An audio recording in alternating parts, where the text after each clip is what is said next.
নিতে পারে নাই, পৃথিবীর কোনো মানুষ নিতে পারে নাই। আপনার বক্ষকে আমি আল্লাহ এত প্রশস্ত করে দিয়েছি, লৌহে মাহফুজের 30 পারা কোরআন একলা আপনি নবীর বক্ষ মোবারক নিয়ে নিয়েছেন। কোরআন দামি না অদামি?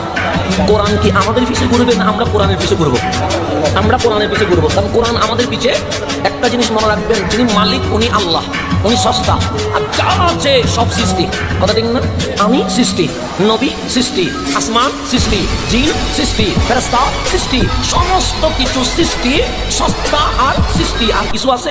কিন্তু কোরআনকে আপনি সস্তাও বলতে পারবেন না, সৃষ্টিও বলতে পারবেন না। আল্লাহকে বলবেন সস্তা, তুমি কে? সৃষ্টি। গাছ কি? সৃষ্টি। পানি কি? সৃষ্টি। যা বলবেন সব সৃষ্টি, একমাত্র লা শারীকা লাহ যিনি, উনি সস্তা, মাঝখানে আর কিছু। কিন্তু যখন বলবো কোরআন, আপনি সস্তা বলতে পারবেন না, কোরআন আপনি মাখলুক বলতে পারবেন না, সৃষ্টি বলতে পারবেন না। কেন? সে কোরআন সস্তাও নয়।